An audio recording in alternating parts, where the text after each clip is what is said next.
नमस्कार दोस्तों। आज फिर आपके लिए ज्ञान से भरी एक कहानी लेकर आया हूं।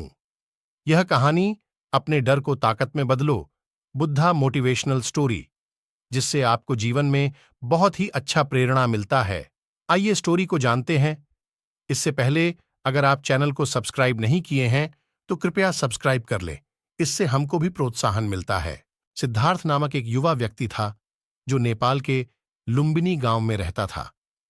उसके पिता एक राजा थे और वह अपने बेटे को जितनी शिक्षा दे सकते थे दे रहे थे, लेकिन सिद्धार्थ को अपने जीवन का अर्थ खोजने की चाह थी। एक रोज वह अपने पूरे संग संगी के साथ गांव की सीमा से बाहर गया। उसने एक बूटे को देखा जिसमें एक बूट था जो खिल रहा था। यह दृश्य सिद्धार्थ को विचार करने पर मजबूर किया कि जीवन की खोज में उसका विचार अवश्य करना चाहिए।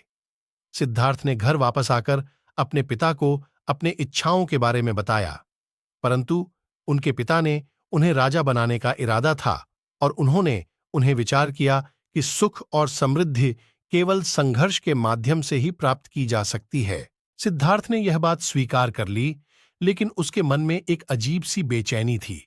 वह जानना चाहता था कि जीवन का अर्थ क्या है, और उसे यहां तक ले आया कि उसने अपने घर को छोड़ने का निर्णय किया।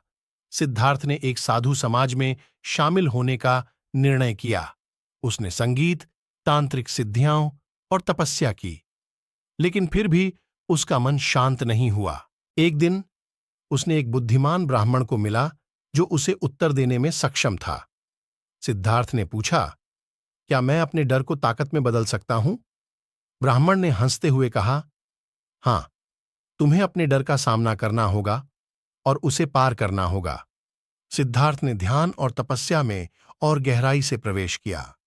उसने अपने आत्मा का साक्षात्कार किया और उसने अपने डर को अपने आत्मा के साथ मिला दिया।